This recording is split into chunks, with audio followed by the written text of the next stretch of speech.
Olha, você é daqueles que usa as contas da empresa para pagar despesas pessoais? Se é o seu caso, primeiro não faça. Em segundo lugar, veja o programa de hoje, ok? É sobre isso que vamos falar hoje. Venha daí.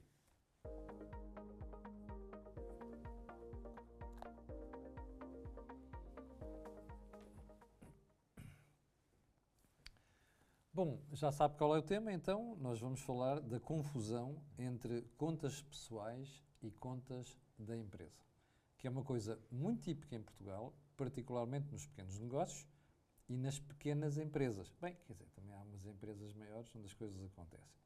Olha, como lhe dizia há bocadinho, não faça. E hoje vamos explicar porquê. Mas antes disso, vamos passar aqui a pergunta na qual você pode votar durante o programa de hoje. E ela é: considera que a confusão entre gastos pessoais e empresariais é uma prática comum? Já sabe, tem aqui um link em baixo, pode votar quando quiser. Entretanto, vamos para o nosso Vox Pop.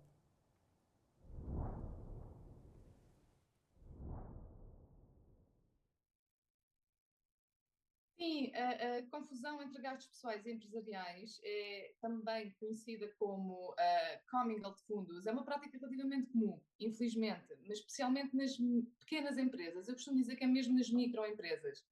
Isto geralmente ocorre porque os proprietários podem não ter processos rigorosos de prática com separação entre as finanças pessoais e as empresariais.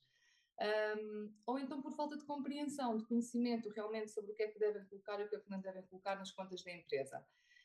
Só que isto é um problema, porque este tipo de prática, além de poder provocar confusão na contabilidade, pode principalmente criar problemas com a inspeção tributária. Bem, se isto não é razão para você ter cuidado, não sei o que é. Então vamos lá ao programa de hoje. Como já percebeu, é mesmo esse, confusão entre gastos pessoais e gastos empresariais. Nós temos connosco, como sempre, o José Pedro Farinha, que é diretor-geral da Betocnet, temos a Isabel Cipriano, que é presidente da Apotec, e temos connosco a doutora Lourdes Amâncio, que, atenção, ponha-se em sentido, já foi diretora de serviços na Autoridade Tributária. Portanto, até nós estamos aqui na mesa hoje, temos de ter cuidado com o que vamos dizer. Lourdes Amâncio, muito obrigado por ter vindo ao programa. Mas eu vou começar pelo José Pedro Farinha. José Pedro, porquê estamos a tratar do tema hoje? Então, obrigado por estarem connosco e escolhemos este tema porque, infelizmente, há essa prática. Nem sempre é uma prática de má fé, muitas vezes é só desorganização, mas pode ter consequências e dissabores chatos. Pode ter consequências e dissabores chatos nas próprias contas da empresa, porque até pode aparecer um investidor interessado em adquirir parte daquela empresa e os resultados não são reais. E a análise da performance não é adequada em função do que a empresa faz. E obviamente, pode ter consequências fiscais. E ainda ouvimos muito, vou abrir um negócio, o que é que posso pôr na empresa para pagar menos imposto? E isto é uma prática que já não faz muito sentido. Quer dizer, claro, pagar impostos, toda a gente quer pagar o menos possível. Não é? Sobretudo Portanto, gostar do Busa. por várias Olha, razões. ainda hoje soubemos que a carga fiscal no primeiro semestre atingiu 36% do PIB. É verdade. E o nosso IRC, ainda por cima, é malandro. Já fizemos aqui muitos programas sobre o IRC, tem umas taxas pouco adequadas à taxa real. E isso leva com que as pessoas sejam imaginativas, mas sejam imaginativos a interpretar a lei, a usar benefícios fiscais e não propriamente a inventar gastos ou a misturar gastos que vai trazer consequência, até porque o Código do IRC tem um artigo espetacular, que é o artigo 23, e que basicamente diz que é aceito como gasto as despesas necessárias para obter rendimentos. Portanto, se calhar aquelas férias nas Maldivas, etc., não são necessárias para obter rendimentos, Pode que ser leva a com estas clientes, confusões, não é? Pode ser com clientes. Pode ser com clientes, mas depois são despesas de representação e têm tributações autónomas. Ora bem. Mas, José Pedro, há aqui uma questão que me continua a fazer impressão. Nós já falamos, eu já ando a falar disto há mais de 20 anos, desde que sou quase tem o tempo que eu levo de jornalismo. Mas a pergunta que se deve fazer é: isto está a mudar? Está. Vocês, tu e aqui esta senhora que lidam com clientes e com empresas e são talvez o elo mais fácil para responder a esta pergunta. Isto está a mudar? Está a mudar a evasão fiscal. Portanto, até porque temos vindo a assistir a cada vez mais mecanismos que fazem com que, pelo menos, determinadas atividades tenham mais dificuldade à evasão fiscal. Portanto, nós somos do tempo de ouvir falar, não conhecemos ninguém, mas já ouvimos falar das pessoas que vendiam por fora e aquelas coisas, né? Já toda a gente ouviu falar nisso. Isso está a mudar. A parte dos gastos nas micro e pequenas empresas ainda não está a mudar muito, porque é a tentação. O dinheiro está na empresa. Para tirar dinheiro da empresa para a esfera pessoal é muito caro. 25% dividendos. 28% de dividendos, ou se for como salário, IRS mais segurança social. Portanto, é caro. E é fácil canalizar algumas despesas, tu próprio disseste, foi com clientes, não é? Para a esfera da empresa. Começa aí uma confusão, não é? Depois já é o carro do filho, depois já é o carro da namorada do filho, depois já é o carro da ex-namorada do filho, e fica uma grande confusão a vida das empresas, muitas vezes sem sentido, e muitas vezes não se poupa. Entra-se numa prática de confusão e que não traz poupança, pelo contrário, só traz dissabores. E isso eu acho que ainda não está a mudar assim tanto. Isabela, a mesma pergunta que fiz ao José Pedro. Vocês, na relação com os clientes que têm, clientes, as empresas, acham que isto está a mudar? Esta mentalidade? Bom dia, Camilo. Está a mudar. A realidade não é aquela que nós ouvíamos dizer quando saímos da universidade. E porquê é que isto está a acontecer? Por receio da autoridade tributária? Não só. Se bem que a legislação tem empurrado, e eu já vou dar exemplos em que a legislação forçou algumas situações, mas é sobretudo por duas razões. Primeiro, há uma consciência um bocadinho maior, porque tem a ver com o tecido empresarial, como dizia a nossa amiga do Vox Pop, tem a ver com a microentidade. A microentidade é um esforço individual. E se é um esforço individual, há uma maior tendência para que se confunda o património individual com o património da sociedade. Normalmente é uma sociedade marido-mulher, ou unipessoal, e por aí adiante. Depois, as leis têm vindo a ser alteradas. De facto, há um trabalho mais pedagógico por parte dos profissionais que apoiam estas entidades, mas também há um trabalho mais pedagógico da AT, que eu lembro-me quando introduzimos, passámos de ter o imposto de selo, deixar de ser pago por estampilha fiscal, e passámos para as guias. Isso vai automaticamente ter um reflexo num dos mecanismos que era usual os investidores usarem, que eram os suprimentos. Portanto, a passagem de conta por suprimentos servia para muita coisa, por vezes, que era impossível os profissionais aferirem de onde é que era ou de onde é que não era. Tinha que haver uma garantia do responsável do gasto que aquilo era para aquilo.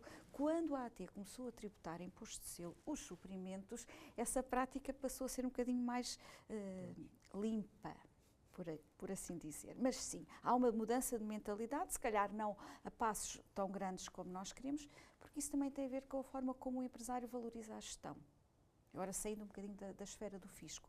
O empresário que valoriza a gestão precisa ter as contas certas. Claro. Precisa saber o que é o desempenho da empresa. O José Pedro está a dizer, amanhã aparece alguém interessado. Ou um investidor, ou quer se candidatar a um financiamento, ou um fundo. Exatamente. Não o consegue fazer se não tiver as contas organizadas. Isso é uma disciplina. Não... Qualquer empresa digna desse nome que esteja a avaliar aquilo vai perguntar onde é que vem, o que é que se despesas é que são aquelas. Há aqui uma outra coisa, tenho aqui isto. O investidor que possa ouvir uma coisa destas, já não vai investir. Claro. Então, se engana o atual, não engana aquele porquê. Aquilo fica a parecer um bar de praia que não paga impostos. Doutora Lourdes Amantes, muito obrigado por vir ao programa. Obrigada eu.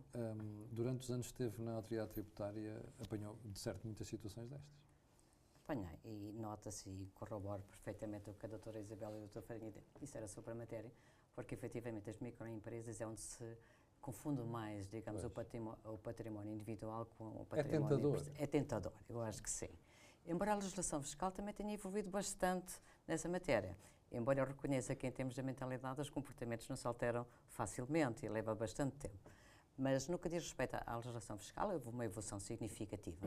E nós podemos ver, por exemplo, na Lei Geral Tributária, que é, digamos, a lei suprema em termos do direito tributário, sem prejuízo do constitucional e do direito internacional, nós temos regras próprias que titulam que, por exemplo, as pessoas singulares e coletivas com contabilidade organizada são obrigadas a ter pelo menos uma conta bancária que movimente e que registre todas as operações que têm a ver com a atividade normal da empresa. Bem como também surgiram depois, a par dessa situação, a questão já em 2017 E esta da conta bancária surge em 2014, embora a Lei Geral Tributária tenha entrado a 1 de janeiro de 99. Só em 2014, digamos que há uma regulamentação que determina a obrigação da existência de uma conta bancária que efetivamente releve todas as operações, movimentos que têm a ver com a atividade e exploração da empresa, mas em 2017 existe aquela também uma limitação, uma restrição que diz que os movimentos superiores a 3 mil euros, portanto, têm que ser devidamente documentados e justificados. Portanto, há aqui um conjunto de regras que ao longo dos anos, em termos fiscais, têm vindo... Exatamente. A par do que temos vindo a assistir em termos da atividade da própria autoridade tributária, com o sistema do e-fatura, o SAFT, as inspeções, portanto, tudo isso tem vindo a apertar, digamos assim, o cerco a comportamentos menos lícitos e que relevam para efeitos da gestão das empresas, porque efetivamente a contabilidade tem que evidenciar os movimentos que têm a ver com a atividade normal. Aliás, o próprio artigo 23 do Código de IRC tem a ver precisamente com o que o Dr. Farinha há pouco mencionou, que são encargos dedutíveis ao lucro tributável aqueles que têm uma conexão direta com a formação do rendimento. Mas não é só literalmente, é também em termos de comportamento, porque compete, digamos, às empresas atestar e comprovar e justificar a natureza, a origem dessas operações. Porque, por exemplo, o caso de refeições e de alojamento, não basta ter as faturas comprovativas dessa despesa. Compete também à empresa justificar, digamos, e comprovar que elas são necessárias e que foram no âmbito do desenvolvimento da atividade normal da empresa. Portanto, há um conjunto de regras. Imagino que a autoridade tributária manda fazer uma inspeção e depois aquelas situações duvidosas como essas têm que ser explicadas. Claro que sim. E é avaliado perante aquilo que é o critério de bom senso que a inspeção verifica. E não só, pode levar à quebra do sigilo bancário também. Esse pormenor é muito importante. É que se efetivamente for detectado que existem omissões, registros que não são verídicos ou que não estão relacionados diretamente com a atividade normal da empresa, pode levar à quebra do sigilo bancário, sem consentimento da empresa. Exato. E isso é muito importante e muitas vezes as empresas, nomeadamente os empresários, não têm essa noção. Pensa que é tudo muito leve, há cruzamento de informação entre fornecedores e clientes. Ou que levam uma multazinha e tal. Exatamente, e as coisas ficam todas sanadas, não é? Todas dirimidas. Mas, efetivamente, temos assistido, digamos, a uma evolução significativa em termos da legislação fiscal. Nós temos uma legislação muito completa. Zé Pedro, esta questão do sigilo fiscal, de facto, é uma situação, é mais grave, não é? Se as contas não tiverem... Se estiver tudo bem, não. Não, claro que sim, claro que sim. Não, mas estou a alertar isto porque julgo que a esmagadora maioria de quem nos está a ver não sabe isto. Não é? Eu, por exemplo, se ignorava este pormenor. Sim, é verdade, mas também é verdade que nem sequer devia haver sigilo bancário no que diz respeito à matéria de inspeções. Porque se tudo está bem e se uma das boas práticas da contabilidade é ter reconciliação bancária, então nós sabemos que tudo o que está no banco está devidamente reconhecido na contabilidade e vice-versa. Portanto, se todas as entradas em bancos estiverem justificadas com emissão de faturas ou outras operações, não estou a ver nenhuma agora, suprimentos, por exemplo, que justifiquem a entrada do dinheiro, e todas as saídas estiverem suportadas com documentos fiscalmente emitidos, portanto, eu acho que o sigilo bancário é uma ameaça só para aqueles que têm más práticas. Para os incumpridores. Portanto, eu acho que o que está em causa nem é tanto a questão do sigilo bancário, é o bom senso na avaliação dos gastos de acordo com o tal artigo 23, porque o bom senso também é uma coisa chata, não é? É que só faz falta aos outros. Sim, sim.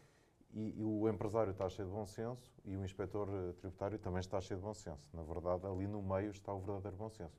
Eu posso ir, de facto, ao Algarve almoçar com um cliente e pago a tributação autónoma das despesas de representação e com isso fiz um grande negócio. Ou, como diz há bocadinho, até posso ir com ela às Maldivas, com isso fiz um grande negócio e pago tributação autónoma e é um gasto elegível no âmbito do artigo 23. Dificilmente o bom senso do inspetor tributário vai estar de acordo com o meu bom senso. Por isso é que há esta litigância. E importa mesmo que os empresários sejam honestos consigo próprios, porque só assim é que vai funcionar. Porque se ele usou de facto um gasto que é de acordo com a atividade da empresa, Então faz sentido que esse gasto seja da empresa e ele tem que o saber defender de acordo com esse bom senso. Mas é, Pedro, e uma pergunta que eu às vezes ouço aqueles donos de pequenos negócios fazer, a propósito até do corporate business, que dizem assim, então e, olha, e alguma liberalidade que eu queira fazer com alguns clientes? Por exemplo, tipicamente, prendas. Como é que isso... Mas está previsto na lei. Ele pode dar prendas aos clientes. Agora, ele não pode ter um rendimento de 10 mil euros ano e oferecer um Rolex a um cliente. Isso ele não vai conseguir. Lá estamos outra vez a falar do bom senso. Isso está tudo definido no código de IRC, nesse caso até no código do IVA também. Nessa situação, ele paga imposto sobre o bem que atribui a alguém? Não. Se for com bom senso, não. É aceito como gasto fiscal e até pode deduzir o IVA. Portanto, há regras para isso. Ok. Agora, lá está, tem que ser razoável, não pode ultrapassar os limites que estão previstos na legislação fiscal, quer para a dedução do IVA, quer para considerar o gasto como gasto fiscal. Isabel, eu já vi situações em que certos negócios acabaram por não se fazer, porque o comprador mandou fazer uma due diligence e descobriu que havia muitas situações por explicar nas contas da empresa. Mas agora a questão não é só essa, imagine que alguém tinha esta prática, ou que tem esta prática que estamos aqui a falar, que é confundir as contas de pessoal com a da empresa. Mas sabe que mais tarde ou mais cedo até pode ter que vender a empresa e quer mudar de vida. Quanto tempo para trás é que o due diligence vai? Os 4 anos que o fisco vai... que podemos ter problemas com o fisco? Na ótica do investidor, eu se fosse investidor, não vou até 4 anos atrás. Então, vai mais para trás. Mais para trás. Para quê? Para perceber a cultura do negócio. Exatamente. A primeira coisa, as contas servem para a gestão. Sim. Um empresário que é sério, que está no negócio para ganhar dinheiro, às vezes aqui temos falado que ter rendimento é crime. Não, ter rendimento não é crime. Só é para o Bloco de Esquerda. Pronto, ter rendimento não é crime. Portanto, as empresas foram criadas porque se dedicam a uma atividade industrial, comercial ou agrícola com vista ao lucro para distribuir dividendos. Portanto, eles têm que ser gerados e têm que ser gerados através do correto desempenho e da otimização daquilo que é o negócio daquela entidade. Portanto, eu como investidor tenho interesse em perceber a sazonalidade. Se o crescimento foi alavancado com financiamento externo ou interno, 4 anos não chega para isso. Se eu quiser investir num hotel, são pelo menos 14. É verdade. Os 4 14 a 18. Os 4 do fisco. Daquilo. Exatamente. Os 4 do fisco é a margem para o fisco para não poder ter problemas atuar com o fisco. Agora, o investidor que quer investir, quer desenvolver, quer continuar a ter os seus dividendos, não vai procurar uma empresa se tem uma preocupação com o fisco. Interessa uma empresa que com certeza que tem que ter... Ser rentável. Tem que ser rentável. Se tem uma boa política de empresa, se tem qual é a idade média dos colaboradores, qual é a formação que lhes dá, qual é a internacionalização que quer fazer, uma outra série de condicionantes. Aqui o fisco é o componente menor para quem quer trabalhar e ganhar dinheiro honestamente. A questão é depois todo um desvirtuado de regras que existem, como o Zé Pedro referia, que é o entendimento quando o senso não é igual. E aí temos em níveis de litigância, já aqui falámos também várias vezes, muitas das vezes o entendimento até nem é tanto da responsabilidade direta do inspetor, é depois de quem decide que não, tens que litigar mesmo que já haja jurisprudência em sentido contrário. E isso é que pode ser também um desincentivo para o tal investimento. Sim, mas aí, quando há litigância, depois a empresa tem que prestar uma garantia. Claro, e depois para levantar, o processo passou e o fisco ainda não autorizou o levantamento da garantia. Também tenho ouvido algumas queixas sobre isso. É verdade, sim senhor, é uma das coisas. Mas agora porquê é que acontecem situações destas, em que as empresas têm que prestar uma garantia, porque vão litigar com o fisco e depois o assunto é resolvido e ficam meses, para não dizer anos, à espera que se devolva a garantia? Isso tem a ver com a relação jurídico-tributária que o contribuinte estabelece com o Estado. Que quando é feito, e nós sabemos que o principal crédito da relação jurídico-tributária é o património do devedor.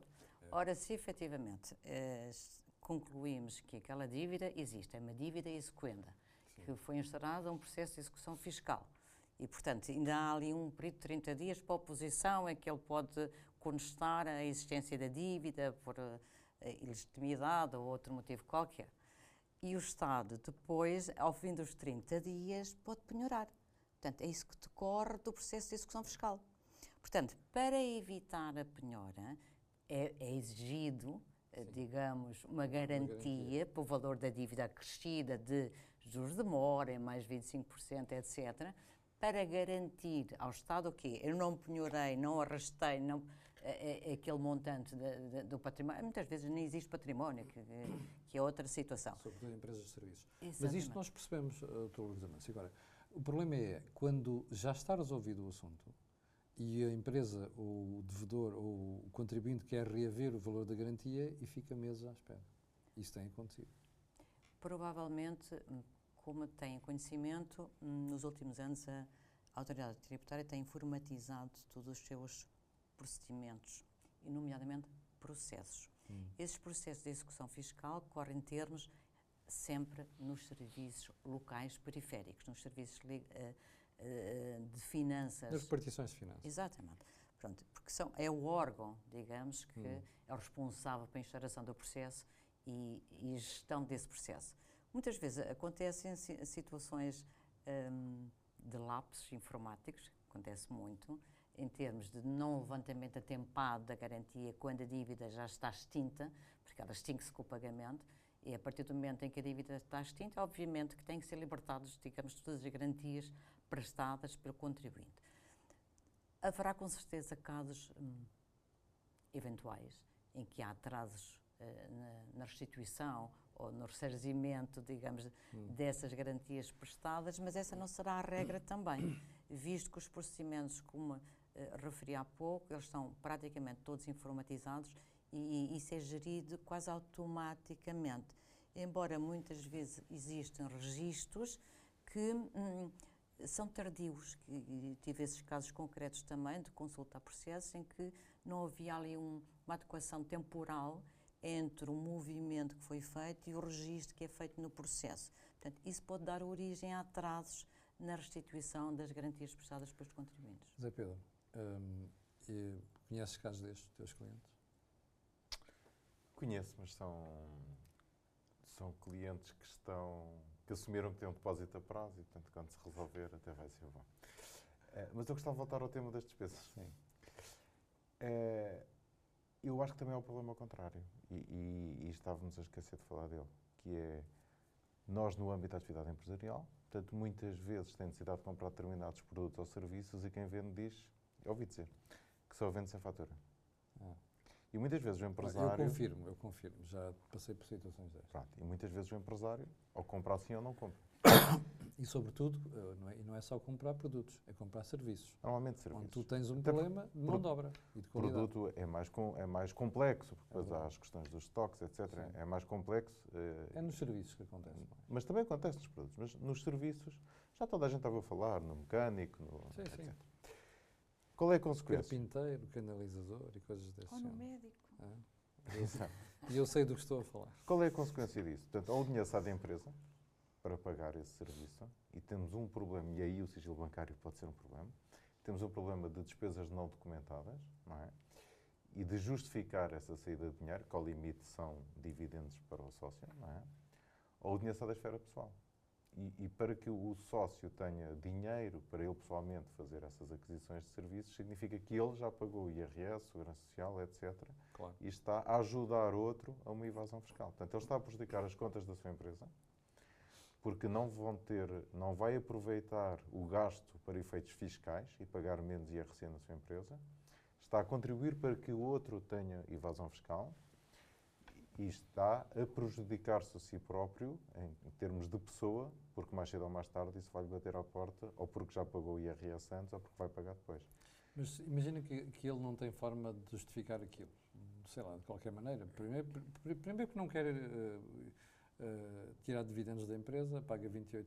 Se for uma despesa não documentada, paga o quê? 50% de imposto? Paga 50%, além de não ser aceito como gasto fiscal. E não é aceito como gasto fiscal. Bom, isto é um alerta muito importante para quem está a ver. E se estiver em fase de investimento, e portanto provavelmente vai ter prejuízo, e arrisca-se a ter um aumento de 10%. Então qual é a solução neste caso? É dizer que não aceita? Conivente. É não ser conivente. Pois, o problema é que hoje em dia, com falta de mão de obra especializada em certos setores... Há outra solução que também ninguém conhece, ninguém que tenha feito, mas que já ouvimos falar, que é inventar mapas de quilómetros e coisas assim para justificar esses valores. Sim. Eu não conheço ninguém que faça essas coisas, mas repara que sempre que se fizer isso, vai-se perder outra vez o bom senso. Porque vamos ter ir ao Porto todos os dias para justificar Exatamente. quilómetros para pagar a alguém. E depois ainda vamos apresentar faturas de almoços e jantares, se for preciso, em Setúbal ou em Évora, não é? Sim. No dia que fomos ao Porto. Ora bem. Porque depois já falha o bom senso, já não é razoável, já não é possível ter Começas uma a boa inventar, prática. começas a mentir, literalmente. Começa a inventar. E aí, despesas não documentadas, falsas declarações e por aí fora. Isabel, se a tributação não fosse tão elevada, as empresas seriam mais cumpridoras? O Camilo agora virou Zandiga, adivinha pensamentos. Sim, em regra geral é isso que nós pensamos. E temos exemplos práticos ao longo destes anos todos. Vimos quando o IVA passou de 15 17. para 17, Eu ainda me lembro 17 disso. para 19, 19 para Quando- 23. 19 para 23, e sempre que há aumentos, sobretudo no IVA, que é o imposto indireto Uhum. sobre o consumo, a tendência para a economia paralela aumenta e tem disparado bastante nos últimos anos. Eu compreendo que seja uma almofada atrativa, porque se aumentarmos a taxa de incidência da base, mesmo que a base se reduza, como a taxa é maior, o resultado de receita de imposto também é maior. Mas a questão é que estamos a desvirtuar o problema por outra sim. forma. Portanto, eu acredito que não precisávamos ter taxas de IVA tão elevadas em certos serviços, porque isso seria até um incentivo mais moralizador para que todos possam cumprir. Porque, repare, vamos ver, um ordenado mínimo nacional. Alguém tem necessidade de fazer uma obra.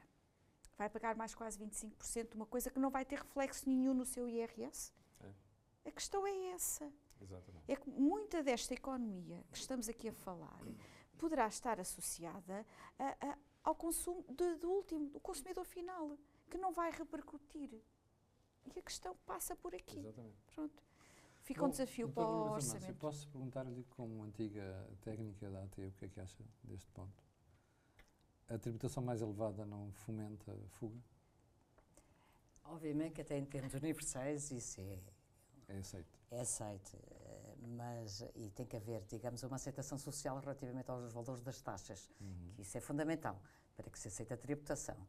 Obviamente, em termos de IVA, obviamente que a repercussão é no consumidor final, porque enquanto o bem entra no circuito económico, um liquida, o outro deduz, desde que os intervenientes sejam operadores económicos, portanto, não há custo nenhum. Aliás, essa é a principal característica do imposto, que é a sua neutralidade, não altera comportamentos. O problema é no consumidor final. Exatamente. Aí sim, porque lá está o carpinteiro, o canalizador, quer com fatura ou sem fatura. Olha, se for com fatura é mais 23%. Não, mas o problema é que alguns dizem que não fazem mesmo com fatura, sabe? Eu conheci situações recentes, nem preciso estar aqui a falar, a pessoa que deve estar aqui a ver o programa e deve estar a corar nesta altura. Como as pessoas sabem que não existe alternativa, dizem mesmo assim, olha, eu nem sequer quero ter registros nenhuns porque não quero chatices. E nem quero que saibam o que eu ando a fazer. E, portanto, eu não sequer considero a hipótese de você me pagar 23%. Eu não quero fatura e ponto final. E isto é um sarilho. Pois, eu por acaso essa situação nunca fui confrontada com ela. Geralmente põe uma alternativa. É com fatura ou sem fatura? E sabe o que é mais grave? Não. Depois não exigem que seja pago em dinheiro vivo Sim. e não por transferência bancária, que é para não Exatamente. ficar rastro Sim, da sim, transação. exatamente. Pelo menos Esse fazem é a o problema. malandragem bem feita de princípio ao fim. Pois Não é. está no sistema, não fica exatamente. rastro. Não está no sistema. É Por verdade. acaso já ouvi uma história de um médico que com recibo tinha que cobrar IVA, quando sabemos que a atividade de medicina é isenta de IVA. Exatamente. É imaginativo isso. Muito bem, mas de todo caso fica aqui a certeza que nós, dita por quem está por dentro do assunto, que de facto esta confusão entre contas pessoais e empresariais está a mudar. Já Pedro, no próximo mês ainda não sabes qual é o tema. Não sei. É tradicional. Mas podíamos ver o gráfico, Camilo. Podemos ver o gráfico, sim senhor. Vamos ver o gráfico antes de nos irmos embora para perceber qual é a resposta. Então a pergunta já sabe qual é que é. Sabe o que fazer no caso de uma inspeção tributária e que direitos tem um contribuinte? Sim, 62,9%. Meu Deus, muito bom. Sim senhor, nunca pensei nisso. 24,3%. Então de parabéns. A pergunta está mal no gráfico. A pergunta é, A pergunta considera não é que a confusão Não, a é pergunta uma não prática. é esta. A pergunta é, considera que confusão entre despesas tributárias, aliás, despesas de empresas e despesas pessoais. É uma prática É. e sim. Está é. ali, a resposta de facto mostra que 63% das pessoas já está consciente disso. Zé Pedro, mail para as pessoas que tiverem dúvidas? corporatebusiness@betocnet.com. Está explicado. Olha, já sabe que o Corporate Business é um programa mensal, tem lugar aqui no canal Acordo de Dinheiro. Para o final fica aquele pedido sempre, olha, coloque um gosto, faça partida nas redes sociais e subscreva o canal. Nós voltaremos no próximo mês, com um tema totalmente diferente. Muito obrigado.